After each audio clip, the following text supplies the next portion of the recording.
In this instance, what happened, as we all feared, it would end violently, but fortunately for most of law enforcement, the injuries are all not life-threatening, and that's good. In terms of the cooperation, I'll just close with this. I too have been involved in law enforcement for many years, and both on a local, county, and state level. Oklahoma, even though we're talking about and highlighting what's happened this past week with law enforcement, we always have worked well together. And it's good that we can have an occasion like this to come together. We're all healthy, we're all well, and we can actually look back and see where these relationships that we work hard to develop and discuss things, how we can actually see them put into an actionable plan every time something like this happens. So I applaud everybody, all the agencies who are involved.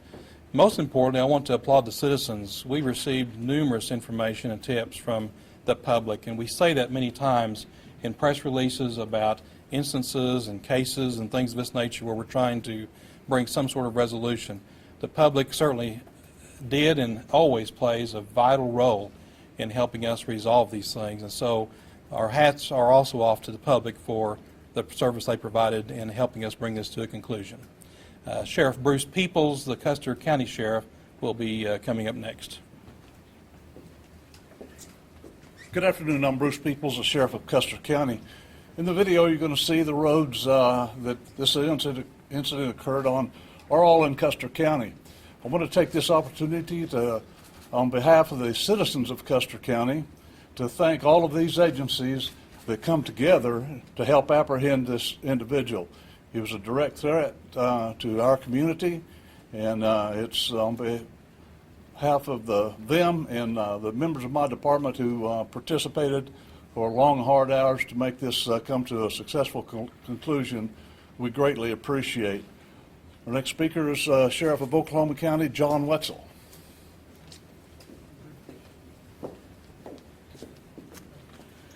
Thank you. The first thing I want to do is remember two people, and that's Ron and Kay Wilkson. Ron and Kay Wilkson were the two people who died at the hands of Michael Vance. To their family, we were in Luther this past week as we said goodbye and paid our respect to the Wilksons. To the other victims of Mr. Vance, we wish them well. The 3 law enforcement officers who were shot, in addition to the other victims of carjackings, attempted carjackings, and just shooting. We have in custody today 3 people: Danny Roach, April Harden, and Reginald Moore, for their part in assisting Michael Vance. Danny Roach and Reginald Moore are facing charges of accessory to murder. They are also facing charges of shooting with intent to kill in the shooting of Sheriff Sander and Mr. Frost, because they provided the weapon to Michael Vance, which resulted in those individuals being shot. So in addition to whatever charges may be filed in the western part of Oklahoma, they will face those charges here in Oklahoma County. In addition, April Harden is being charged also with accessory to murder, both 2 counts. I might say that as we speak, investigators from the Oklahoma County Sheriff's Office are out continuing their investigation. And we will not stop until we have answers for every question that we may have in law enforcement about what happened in Oklahoma County. I said yesterday, and I'll repeat that today, behind me is what the face of law enforcement cooperation looks like. I've been in law enforcement for 49 years, been involved in many cases, but I've never seen the level of cooperation that we received and showed each other this past week. On Sunday evening, when we had the Wilksons murdered in Luther, at the time I arrived at the scene, I looked around to see many highway patrol troopers, the FBI, the U.S. Marshal Service. They were there even though we hadn't called them. They were there to be of assistance because we had a madman on the loose. The OSBI is doing work for us now in processing the firearm. Local police departments and sheriff's offices across the state have been working nonstop for the past week to find the killer. This is what law enforcement cooperation in Oklahoma looks like.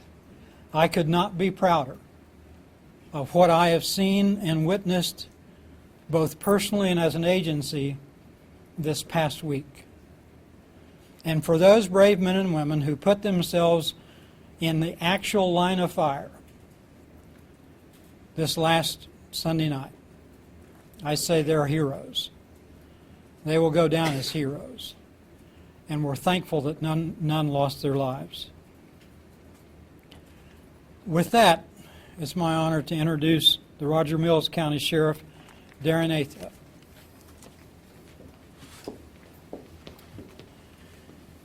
I would just mainly like to say thank you to the people of Roger Mills County and the staff of the Roger Mills County Sheriff's Department. And then it gets into the surrounding agencies. It was a quiet Sunday afternoon for us. We're a small agency. Shortly after we received the call, we felt it was credible.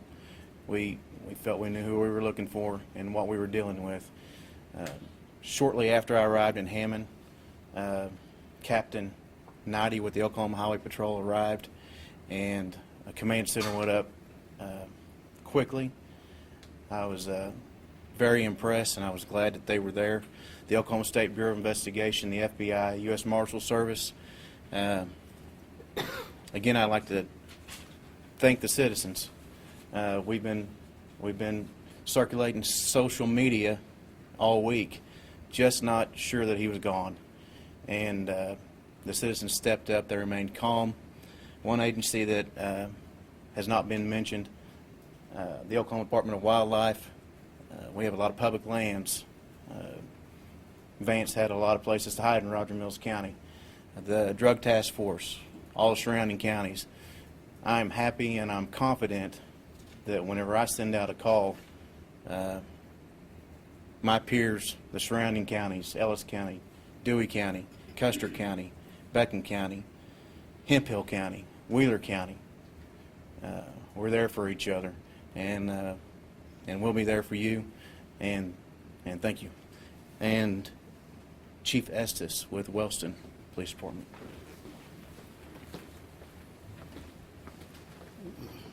Hi, I'm Chief Tim Estes. I'm with the Wellston Police Department. First off, I'd like to thank everybody back here that's been involved in this.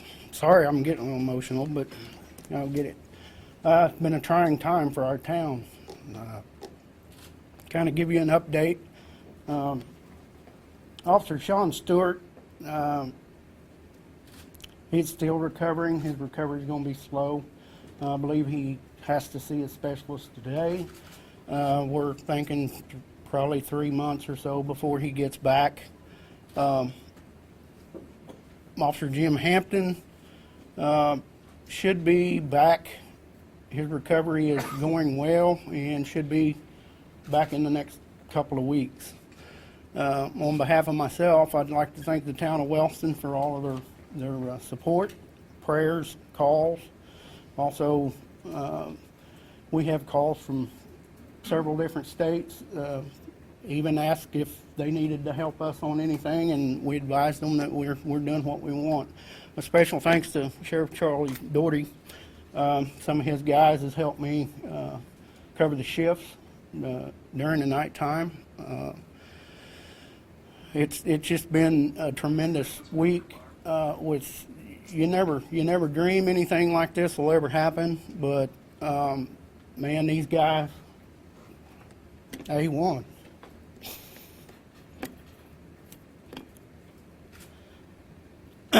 But everybody's going to be okay. I mean, we'll survive and we'll pick it up and we'll go.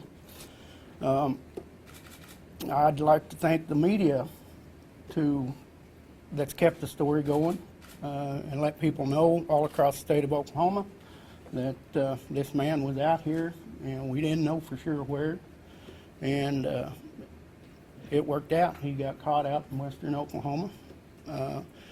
And you've got to pretty much advise that, this man made his own choices. It wasn't nobody else. He made his own choices. And he got caught. He got caught. So that's about all I have. And again, I just want to thank everybody that has called and offered prayers and comfort. And like I say, the guys behind me are top notch, and Oklahoma should be proud. Thank you.